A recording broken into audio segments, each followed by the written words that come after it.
శ్రీనిలయం కార్యక్రమానికి స్వాగతం.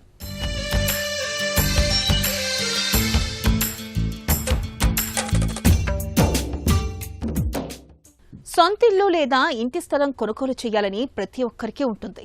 తమకు అనువైన ప్రాంతంలో ఇంటిని అందుబాటు ధరలో కొనాలనుకుంటారు. కానీ తెలిసి తెలియక ఒక్కొక్కసారి అనుమతి లేని ఇంటి స్థలాలు కొనుగోలు చేసి బాధపడుతూ ఉంటారు. ఇలాంటి అనుమతి లేని లేఅవుట్లను క్రమబద్దీకరించేందుకు ఆంధ్రప్రదేశ్లో కూటమి ప్రభుత్వం స్థిరాస్తి రంగానికి ఊతమిచ్చేలా నిర్ణయాలు తీసుకుంటుంది. భవన నిర్మాణ అనుమతులకు ఏకగావక్ష విధానం, నాలా రద్దు వంటి కీలక నిర్ణయాలు ఇందులో ఉన్నాయి. ఇదే కోవలో అనుమతి లేని లేఅవుట్ల క్రమబద్దీకరించేందుకు ప్రభుత్వం నిర్ణయించింది. ఎల్ఆర్ఎస్కు అనుమతి ఇవ్వడంతో పాటు రాయితీలు ప్రకటించింది. దీనివల్ల స్థిరాస్తి రంగానికి, ప్రజలకు ఎంతో మేలు జరుగుతుందని నిపుణులు అంటున్నారు. మరి ఈ నేపథ్యంలో ఎల్ఆర్ఎస్కు సంబంధించిన విశేషాలపై ప్రత్యేక కథనం శ్రీనిలయం స్థిరాస్తిలో.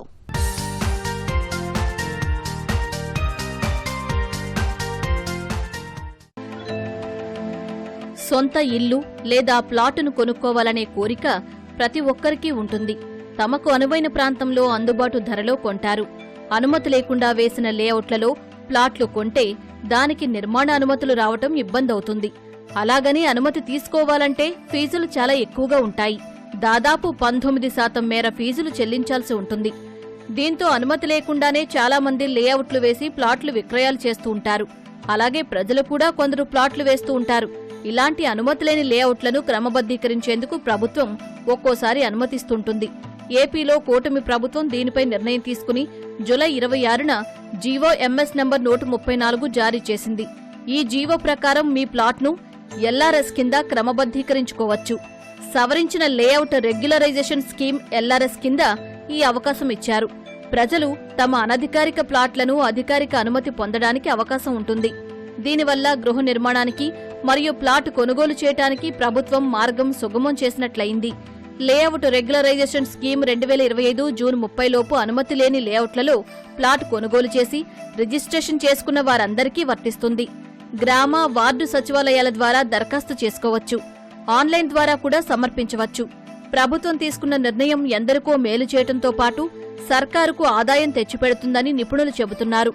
ప్రధానంగా ఆయా లేఅవుట్లకు కార్పొరేషన్, మున్సిపాలిటీ నుంచి రోడ్లు, డ్రైనేజీ, తాగునీరు వంటి మౌలిక సౌకర్యాలు సమకూరుతాయి. బ్యాంకర్లు సులువుగా రుణాలిస్తారు. రిజిస్ట్రేషన్లతో పాటు వారసత్వ హక్కులు బదిలీ చేసేందుకు అవకాశం ఏర్పడుతుంది. అన్నింటికీ మించి అనుమతి ఉన్న లేఅవుట్లలోని ప్లాట్లకు డిమాండ్ ఎక్కువగా ఉంటుంది. ఎవరైతే ప్లాన్స్కి అప్లై చేస్తున్నారో దానికి వాళ్ళకి ఎల్ఆర్ఎస్ ప్లాటింగ్ అనుమతి వచ్చినాటికి ఎక్కువ ఫాస్ట్గా మనకి సులువుగా వస్తుంది. ఖర్చు కూడా చాలా తగ్గిద్దండి. తర్వాత వారసత్వ బదిలీలండి. పిల్లలకి హక్కులు ఏవైతే ఉన్నాయో అవి చాలా సులభంగా జరుగుతాయి. ఎల్ఆర్ఎస్ స్కీమ్లో ఆమోదైన ప్లాట్లకి ఇన్వెస్ట్మెంట్ భద్రత, ప్రజలకు కూడా ఏవైతే ఎల్ఆర్ఎస్ స్కీమ్లో కొన్న ప్లాట్లు ఏవైతే కొంటారో వాటికి ఎక్కువ కూడా ఇన్వెస్ట్మెంట్ భద్రతగా ఉంటుందండి. దీనికి చిన్న ఒక ఉదాహరణ చెప్తానండి. సపోజ్ ఒక 200 గజాల సైట్ తీసుకుంటే అందుట్లో మార్కెట్ వాల్యూ వచ్చేసి బేస్ వాల్యూ 10,000 ఉందనుకోండి. ఏవైతే ఎల్ఆర్ఎస్ స్కీమ్లో మనకు పడే ఛార్జెస్ రెండే ఉంటాయండి. ఒకటి పేలినేషన్ charges plus open site cost 14%ది 7% వరకే దీంట్లో పడుతుందండి. మీకు 200 గజాల సైటు 10,000 మార్కెట్ వాల్యూ తీసుకుంటే మీకు 1,68,000 ఛార్జ్ అవుతుంది.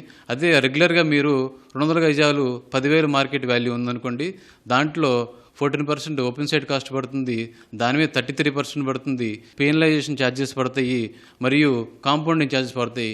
మీకు అదైతే 3,80,000 రూపాయలు వస్తుందండి. ఆల్మోస్ట్ మీకు 2,12,000 రూపాయలు ఎల్ఆర్ఎస్ స్కీమ్కి దీనికి డిఫరెన్స్ ఉంది. ప్రజలు దీనివల్ల ఎంతో మేలు ఉంటుంది. ప్లస్ అదిగాక చాలా తక్కువ ఖర్చు ఉంటుందండి. ఎల్ఆర్ఎస్ ఎవరైతే అప్లై చేస్తున్నారో వాళ్ళు మొత్తం ఫీజు కట్టిన తర్వాత వాళ్ళకి డైరెక్ట్గా ప్లాను అప్లై చేసుకునే సదుపాయం కల్పించాలి. దీనివల్ల 2 నెలలు సమయం ఆదా అవుతుంది. దీనివల్ల నిర్మాణ పనులు వాళ్ళు త్వరగా మొదలు పెట్టుకోవచ్చు. ప్రభుత్వం రెవెన్యూ కూడా ముందుగానే వస్తుంది. ఎవరైనా పేదలు ఇల్లు కట్టుకునే ఉద్దేశంతో ప్లాట్ కొనుగోలు చేస్తే అది అనుమతి లేని లేఅవుట్ అనే కారణంగా రిజిస్ట్రేషన్ కోసం ఇబ్బంది పడేవారు. అలాగే బిల్డింగ్ ప్లాన్కు అనుమతి వచ్చేది కాదు. చాలా మంది దీనివల్ల ఇబ్బందులు పడేవారు. అక్రమ లేఅవుట్లను కార్పొరేషన్లతో పాటు సిఆర్డీఏ అధికారులు కూడా ధ్వంసం చేసిన సందర్భాలు ఉన్నాయి. ఇప్పుడు చట్ట ప్రకారం ప్రభుత్వమే లేఅవుట్లను క్రమబద్దీకరిస్తామని ముందుకొచ్చింది. తప్పుని సరిచేసుకునే అవకాశం కల్పించింది. దీనివల్ల ఆర్థిక ప్రయోజనాలు కూడా ఉన్నాయి. ఎల్ఆర్ఎస్ అమలు సమయంలో తక్కువ ఫీజులతో ప్లాట్లను క్రమబద్ధీకరించుకునే అవకాశం ఉంటుంది. ప్రభుత్వం ఇచ్చిన అవకాశం ద్వారా ప్లాట్ల యజమానులతో పాటు రియల్ వ్యాపారులకు కూడా లబ్ధి చేకూరుతుంది. అవసరమైన డాక్యుమెంట్లలో ఖచ్చితంగా రిజిస్ట్రేషన్ పత్రాలు, లేఅవుట్ కాపీ వంటివి ఉండాలి. మొత్తం ప్రక్రియను మున్సిపాలిటీ లేదా పట్టణ అభివృద్ధి అధికారులు పరిశీలించి బలమైన అభ్యంతరాలు లేకపోతే పూర్తి చేస్తారు. ఈ పథకంలో భాగంగా కొన్ని ఫీజులు చెల్లించిన వారికి 10% రాయితీ కూడా ఇస్తున్నారు. ఎల్ఆర్ఎస్ ద్వారా ప్లాట్ యజమానులకు భూమిపై పూర్తి హక్కు లభిస్తుంది. రాబోయే రోజుల్లో వారందరూ నిర్మాణ పనులు నిబంధనలకు లోబడి చేసుకోవచ్చు. ఎల్ఆర్ఎస్లో కొన్ని లోపాలు సవరిస్తే ఇది ప్రజలకు, రియల్టర్లకు మరింత ప్రయోజనంగా ఉంటుందని నిపుణులు అంటున్నారు. అందరూ ఎప్పుడైతే వ్యాపారస్తులు కానీ అప్రూవల్ ప్లాన్స్కి వెళ్ళారో ఆటోమేటిక్గా వాళ్ళకి కన్జ్యూమర్స్కి కొంచెం ఈజీగా అవుతుంది. వాళ్ళు ఫిక్స్ అయిపోతారు, ఈ రేటు ఉంది, ఈ రేట్లోనే కొనుక్కోవాలని. ఈ అనాథరైజ్డ్ లేఅవుట్లో ఏమవుతుందంటే అప్రూవల్ లేఅవుట్ పక్కన అనాథరైజ్డ్ లేఅవుట్ అయితే వాడు 3,000కి 5,000కి తక్కువకి ఇస్తాడు. పాపం వాళ్ళు అట్రాక్ట్ అయ్యి అది కొనుక్కుంటారు. తర్వాత జరిగే ఇబ్బందులు ఆ 5,000 కంటే ఇంకా ఎక్కువ నష్టపోతున్నారు వాళ్ళు. మొదట్లో మనం అప్రూవల్ తీసుకున్న లేఅవుట్ ఎంతో అదే మాదిరిగా చలామణి అవుతుందండి. బ్యాంకుల్లో కానీ ప్రభుత్వ పరంగా కానీ అది అప్రూవల్ ప్లాన్ కిందే లెక్క వస్తుంది. వాడు ఇండివిజువల్గా లేఅవుట్ మొత్తం అప్లై చేసుకున్నా అది ఫుల్ రైట్స్ వస్తాయి. మామూలుగా మనం అప్రూవల్కి ఏదైతే ఈజీ డూయింగ్ బిజినెస్లో భాగంగా ఎట్లయితే 15 డేస్కి పెట్టారో అట్లానే సచివాలయం సిబ్బంది నుంచి కమిషనర్ వరకు తక్కువ పీరియడ్ పెడితే వాళ్ళు ఏదన్నా ఈ కరప్షన్ లేకుండా తొందరగా చేయడానికి వాళ్ళకి టార్గెట్ ఉంటుంది కాబట్టి తొందరగా అవుతుంది. అనాథరైజ్డ్ లేఅవుట్ సరికట్టాలనే ఉద్దేశంతో దాన్ని ముందు జీవోని సరళతరం చేశాడు, తర్వాత ఇది తీసుకొచ్చాడు. బాగుంది. దీని తర్వాత కూడా నాన్ అప్రూవల్ ప్లాన్స్ రాకుండా ఏం యాక్షన్ తీసుకోవాలో అది తీసుకుంటే మన ఆంధ్రప్రదేశ్లో ఎటువంటి పరిస్థితుల్లో కూడా నాన్ అప్రూవల్ లేఅవుట్స్ ఉండవు. గవర్నమెంట్కి ఆదాయం పెరుగుతుంది. అట్లనే అప్రూవల్ నిజాయితీగా వ్యాపారస్తుడికి ఉపయోగం కలుగుతుందని మేము ఆశిస్తున్నాం. ఎల్ఆర్ఎస్, బీఆర్ఎస్ అనేది మంచి, చాలామంది వ్యాపారస్తులకు బెనిఫిట్గా ఉంటుంది. చాలా తక్కువ అనమాట కట్టి పన్నులు, గతంలో చాలా ఎక్కువ ఉండి కాబట్టి ఇది అందరికీ కూడా ఈ రాష్ట్రంలో రియల్ ఎస్టేట్ వ్యాపారం పుంజుకోవడానికి మంచి మేలు జరిగింది. అట్లానే బిల్డింగ్ రెగ్యులేషన్ స్కీమ్ ఎప్పుడో గతంలో పెట్టినట్టు పెట్టారు, తర్వాత ఇప్పుడు తీసుకురావడం కూడా చాలా మంచిది. ఎందుకంటే ఎక్కడైనా అపార్ట్మెంట్లు కావచ్చు, బిల్డింగ్ కట్టేవాళ్ళు, ఇండివిజువల్ హౌసెస్ కావచ్చు, అపార్ట్మెంట్లు కట్టేవాళ్ళు పొరపాటున కొన్ని చిన్నవి జరుగుతూ ఉంటాయి. దానివల్ల వాళ్ళని గవర్నమెంట్ పెనలైజేషన్ స్కీమ్ కింద, అదే బిల్డింగ్ రెగ్యులేషన్ స్కీమ్లో కొంత జరిమానాగా విధించి డబ్బులు కట్టించుకొని రెగ్యులరైజ్ చేయటం. అవి మరీ ఎక్కువ నామ్స్కి విరుద్ధంగా ఉంటే చేయరు. అవి కరెక్ట్గా నామ్స్ మళ్ళీ బీఆర్ఎస్లో ఏదైతే నామ్స్ ఇచ్చారో మళ్ళీ ప్రజలకు కానీ ప్రభుత్వానికి కానీ ఎటువంటి ఆటంకం లేకుండా ఉండాలి. దీంట్లో అవి లేనప్పుడే వాటిని ప్రజలకి వాళ్ళకి ఇబ్బందులు లేని వాటినే రెగ్యులరైజ్ చేసి వాళ్ళ దగ్గర డబ్బులు కట్టించుకొని రెగ్యులేషన్ కింద అప్రూవల్ ఇవ్వడం జరిగింది. దీనివల్ల కూడా చాలామంది ఇప్పుడు ఇబ్బందులు పడుతూ ఉంటారు. బిల్డర్స్ కావచ్చు, అలానే ఇండిపెండెంట్ హౌస్లు కావచ్చు, అందరూ వాళ్ళకి కూడా ఇబ్బందులు తొలగిపోయి ఇంకొకటి ఏంటంటే రాష్ట్రానికి కూడా ప్రభుత్వానికి కూడా ఆదాయం వచ్చే అవకాశం ఉంది. బీఆర్ఎస్ వల్ల గవర్నమెంట్కి బెనిఫిట్. ఈ రెండు కూడా రాష్ట్రంలో ఉవ్వెత్తున ఈ యొక్క నిర్మాణ రంగం కావచ్చు, రియల్ ఎస్టేట్ రంగం కావచ్చు తప్పకుండా పుంజుకుంటుంది. రాష్ట్ర అభివృద్ధికి ఈ రెండు కూడా బాగా ఉపయోగపడతాయని ఈ సందర్భంగా అనుకుంటా ఉన్నాం. ఆంధ్రప్రదేశ్ ప్రభుత్వం అమలు చేస్తున్న ఎల్ఆర్ఎస్ స్కీమ్ వల్ల అనుమతి లేని లేఅవుట్లలో ప్లాట్లు కొన్నవారు సొంతింటి కలను నెరవేర్చుకునేందుకు అవరోధాలు తొలగిపోయాయి. దీనికి సంబంధించి కార్పొరేషన్లు, మున్సిపాలిటీలు ప్రచారం కూడా నిర్వహిస్తున్నాయి. ప్రజలకు అవగాహన కల్పించడం ద్వారా ఎక్కువ మంది ఈ పథకం ద్వారా లబ్ధి పొందుతారని అధికారులు భావిస్తున్నారు.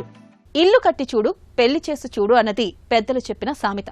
కలల గృహం 100 ఏళ్లు ఉండాలి, తరాలు నివాసం ఉంటూ నిండు నూరేళ్లు నిలబడాలి. ఇల్లు కట్టుకునేటప్పుడు, కొనుగోలు చేసేటప్పుడు ఎవరైనా ఆలోచించేది ఇదే. అందుకే కలలు కనే ఇంటిని ఎంతో అందంగా, మనసుకు నచ్చే విధంగా ఎంపిక చేసుకుంటాం. మరి వరుసగా పండుగలు రావడంతో గృహ విక్రయాల పండుగ వచ్చేసింది. ఆయా రోజులకు సొంతింటిపై నిర్ణయం తీసుకునేందుకు, పెట్టుబడులు పెట్టేందుకు శుభసూచకంగా భావిస్తుంటారు. ఏడాదిలోనూ ఇదే పరంపర కొనసాగుతుందనే ఆశాభావాన్ని మార్కెట్ వర్గాలు వ్యక్తం చేస్తున్నాయి. మరి ఈ నేపథ్యంలో హైదరాబాద్లో పెట్టుబడులు పెట్టేందుకు, ఇంటి స్థలాలు కొనేందుకు అనువైన ప్రదేశాలు ఎక్కడా అనే అంశంపై ప్రత్యేక కథనం శ్రీనిలయం స్థిరాస్తిలో. వినాయక చవితితో మొదలై దసరా, నవరాత్రులు, దీపావళి, క్రిస్మస్ ఉత్సవాల వరకు దేశవ్యాప్తంగా గృహ విక్రయాల మార్కెట్కు పండుగే.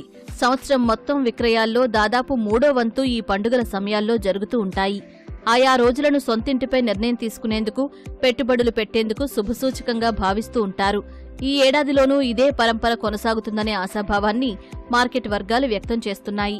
5 సంవత్సరాలుగా చివరి 3 నెలలు అక్టోబర్ నుంచి డిసెంబర్ వరకు గృహ విక్రయాలు అత్యంత సానుకూలంగా సాగుతాయి. డెవలపర్లు సాధారణంగా కొత్త ప్రాజెక్టుల ప్రారంభాలు, పండుగ ఆఫర్లతో కొనుగోలుదారుల దృష్టిని ఆకర్షిస్తూ ఉంటారు. కొనుగోలుదారులు సైతం పెద్ద మొత్తంలో పెట్టుబడులు పెట్టి ఇళ్లను కొనుగోలు చేసేందుకు ముందుకొస్తూ ఉంటారు. ఫలితంగానే ఏటా చివరి మాసాలు ఆశాజనకంగా ఉండటమే కాదు, స్థిరాస్తి మార్కెట్ పనితీరును నిర్ణయించే కీలక త్రైమాసికంగా ఉంటుందని నిపుణులు చెబుతున్నారు. గత అనుభవాలతో ఈ ఏడాది 4వ త్రైమాసికంలో వార్షిక విక్రయాల్లో కనీసం 30% వాటాని అందుకునే అవకాశం ఉందని అంచనా వేస్తున్నారు. కొత్త ప్రాజెక్టుల ప్రకటనలు, ఆకర్షణీయమైన పథకాలు ముందుగానే ప్రవేశపెట్టడం ఇందుకు కలిసొచ్చే అవకాశం ఉంది. తద్వారా అనుకున్న విక్రయాల లక్ష్యాన్ని చేరుకోవచ్చనే విశ్వాసం వ్యక్తమవుతోంది. భారతదేశ గృహ నిర్మాణ మార్కెట్ 2025 ప్రథమార్థంలో కొంత మందగమనాన్ని చూపిందని నివేదికలు చెబుతున్నాయి. గత 2 ఏళ్ల బలమైన వృద్ధి తర్వాత ఈ రంగం ప్రస్తుతం సవరణ దశలో ఉందని చెబుతున్నారు. అయితే ప్రతి సంవత్సరం చివరి 3 నెలలు పండుగ సీజన్ డిమాండ్ను మళ్లీ పెంచుతుందనే ఆశ మార్కెట్లో ఉందని నిపుణులు చెబుతున్నారు. ఈ వచ్చే దసరా, దీపావళి పండగల సందర్భంగా మనం ఏదో ఒక పెట్టుబడి, ఏదో ఒకటి శుభసూచకంగా ఏదో ఒకటి కొనాలని చూస్తాము. గోల్డ్, వెండి, షేర్స్లో పెట్టాలి, పెట్టుబడి ఏదైనా కొనాలని చూస్తాము. అలాగే మీరు కనుక మీ ఇంటి స్థలం కోసం ఒక పెట్టుబడి పెట్టినట్లయితే మీకు ఖచ్చితంగా ఇది మీ తర్వాతి తరాల కోసం సంపదగా మిగిలిపోతుంది. హైదరాబాద్కి ఓఆర్ఆర్ ఆల్రెడీ కంప్లీట్ అయి ఉంది, గేమ్ చేంజర్గా నిలిచింది. ఇప్పుడు RRR రాబోతున్నది. ఈ RRR ఓఆర్ఆర్ మధ్యలో ఉన్న ల్యాండ్లో ఏ రోడ్లో ఎక్కడ కొన్నా కూడా మీ నెక్స్ట్ తరానికి మీకు అత్యధిక లాభాలనిచ్చే ఇంటి స్థలంతో పాటు సంపద పెరిగే అవకాశం బాగా ఉంది. ఈ హైదరాబాద్ 2 రోడ్ల మధ్యలో ఇప్పుడు ఫ్యూచర్ సిటీ రాబోతున్నది. ఫ్యూచర్ సిటీతో పాటుగా మీకు ఫ్యూచర్ హైదరాబాద్, గ్రేటర్ హైదరాబాద్గా రూపాంతరం చెంది ప్రపంచంలోనే అతిపెద్ద నగరంగా అవతరించబోతున్న తరంలో మీరు ఇప్పటికైనా ఒక ఇంటి స్థలం కానీ, ఒక ప్రాపర్టీ కానీ, విల్లా, అపార్ట్మెంట్ సెలెక్ట్ చేసుకొని ఈ 2 రోడ్ల మధ్యలో వచ్చే హైదరాబాద్కి కొంచెం దూరమైనా సరే మీకు అందుబాటులో ఉన్న ధరలో మీ బడ్జెట్కు సరిపోయేది సెలెక్ట్ చేసుకొని కొనటం చాలా శుభసూచకం. మారుతున్న అవసరాలకు తగ్గట్టుగా ఇళ్ల నిర్మాణాల్లో ఎన్నో మార్పులు వస్తున్నాయి. నేటి పోకడలకు అనువుగా ఇంటీరియర్స్తో అందంగా ముస్తాబు చేసుకుంటున్నారు. ఇటీవల ఎక్కువ మంది చిన్న వయసులోనే ఇల్లు కట్టుకోవడం, కట్టినది కొనుక్కునే క్రమంలో తమ అవసరాలు, పిల్లల సౌకర్యాల కోసం అధిక ప్రాధాన్యత ఇస్తున్నారు. పెద్దల అవసరాలను కూడా గుర్తించి జాగ్రత్తలు తీసుకుంటే వయసుతో వచ్చిన సమస్యల కారణంగా ఇబ్బంది పడకుండా ఆరోగ్యంగా ఉండేందుకు దోహదం చేస్తుందని నిర్మాణ రంగ నిపుణులు సూచిస్తున్నారు. మరి ఈ నేపథ్యంలో ఇంట్లో పెద్దలు ప్రమాదాల బారిన పడకుండా డిజైనింగ్ సమయంలో ఎలాంటి జాగ్రత్తలు తీసుకోవాలి అనే అంశంపై ప్రత్యేక కథనం శ్రీనిలయంలో. సొంతింట్లో ఉండే సౌలభ్యమే వేరు. సామాజిక, ఆర్థిక భద్రత, భరోసా ఇస్తుంది. ముఖ్యంగా పెద్దవారి జీవన ప్రమాణం కూడా పెరుగుతుందని స్థిరాస్తి పరిశ్రమ వర్గాలంటున్నాయి. అందుకోసం వారికి సహాయపడే కొన్ని మార్పులు, చేర్పులను ఇళ్లల్లో చేయాల్సి ఉంటుందని చెబుతున్నారు. కొత్తగా కట్టేవాళ్లు సైతం ఇంట్లో పెద్దలు ఉంటే డిజైనింగ్ సమయంలోనే స్నానాల గదిలో వీటిని చేర్చడం మేలంటున్నారు. ఒక వయసొచ్చాక ఎవరి సాయం లేకుండా నడిచేందుకు పెద్దలు ఇబ్బంది పడుతుంటారు. శారీరకంగా బలహీనపడతారు. మెట్లెక్కడం కూడా వీరికి ఇబ్బందే. నడి వయస్కులు సైతం మోకాళ్ల నొప్పులతో ఇబ్బంది పడటం చూస్తున్నాం. వీరిని దృష్టిలో పెట్టుకుని ప్రధాన ద్వారం, అవసరమైన చోట ర్యాంపులు, హ్యాండ్ రైల్స్ ఏర్పాటు చెయ్యాలి. పెద్దలు ఎక్కువగా స్నానాల గదిలో పడిపోతూ ఉంటారు. కమోడ్స్ పక్కనే ప్రత్యేకంగా గ్రాబ్ బార్స్ ఏర్పాటును విస్మరించవద్దు. కొత్తగా కట్టేటప్పుడు వీటిని సైతం ఏర్పాటు చేసుకుంటే మంచిది. పెద్దలు సౌకర్యంగా కూర్చునే కమోడ్స్ మార్కెట్లో అందుబాటులో ఉన్నాయి. వీటిని ఎంపిక చేసుకోవడం ఉత్తమం. బాత్ టబ్, షవర్ ఉంటే జారకుండా యాంటీ స్లిప్ మ్యాట్లు వేసుకోవాలి. అత్యవసర పరిస్థితుల్లో బటన్ నొక్కగానే ఎవరైనా వచ్చి సాయం చేసే అలారం వ్యవస్థ ఏర్పాటుండాలి. చాలా మంది ఇళ్లల్లో పెద్దల కోసం పై అంతస్తులను కేటాయిస్తుంటారు.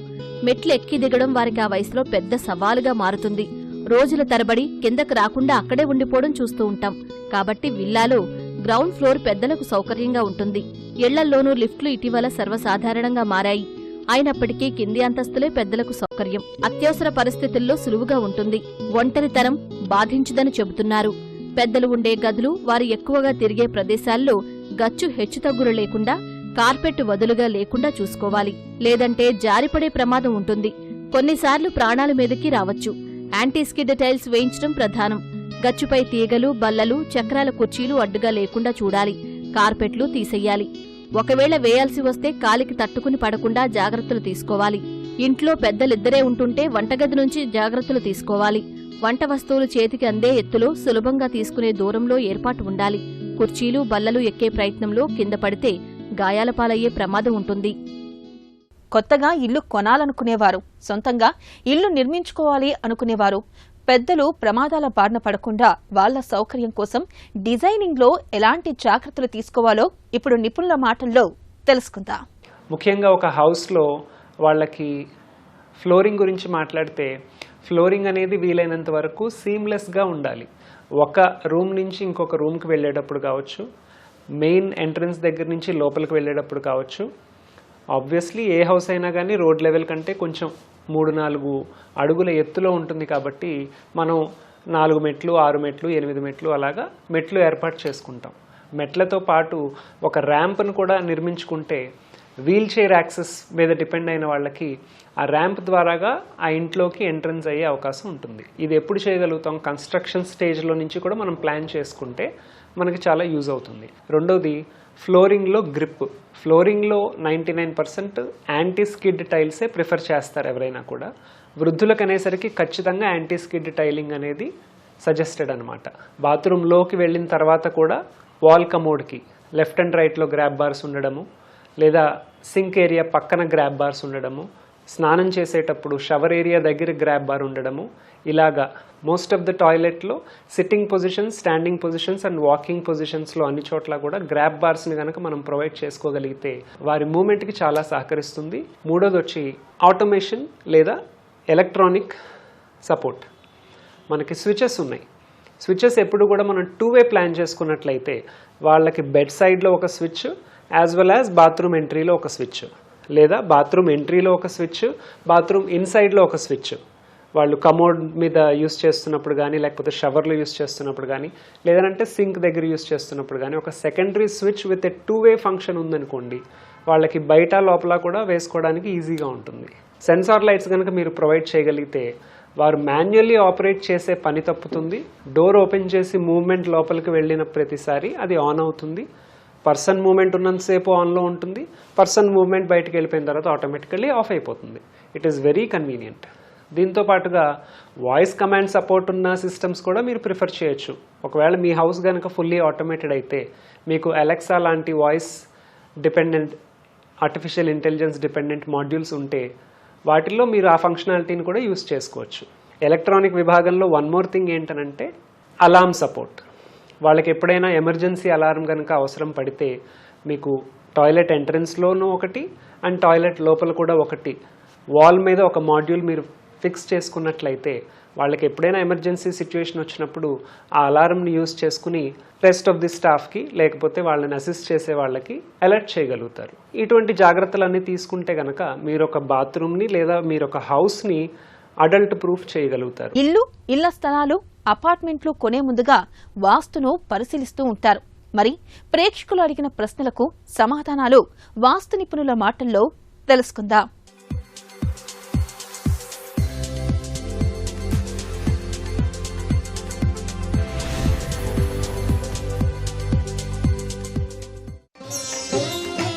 ఇంటి ఆవరణలో ఎలాంటి మొక్కలు పెంచాలి?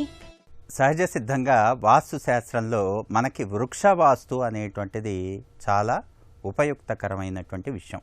చాలామందికి తెలియక ఈ యొక్క మొక్కలు అనేటువంటివి ఇష్టం వచ్చినట్లుగా ఇంటి ఆవరణలో కానివ్వండి, లేకపోతే ఇంటి వెలుపల ఆ యొక్క మొక్కలు పెంచడం అనేటువంటిది చేస్తున్నారు. ఇక్కడ మొక్కలు అనేటువంటివి ఎప్పుడూ కూడా తూర్పు రాజవీధి ఉన్నప్పుడు, ఉత్తర రాజవీధి ఉన్నప్పుడు ఆ యొక్క కాంపౌండ్ వాల్ ఏదైతే ఉంటుందో కాంపౌండ్ వాల్ దాటి మొక్కలు పెరగకూడదు. ఇది చాలా ముఖ్యమైనటువంటి విషయం. అదేవిధంగా ఈ యొక్క మొక్కలు పెరిగి ఇంటి లోపల కానివ్వండి, లేకపోతే వెలుపల కానివ్వండి, ఆ యొక్క వృక్షం పెరిగి ఆ యొక్క కాంపౌండ్ గేటు మీద నీడ పడుతూ ఉంటుంది. దాన్ని వృక్ష ఛాయా వేదాదోషము అంటారు.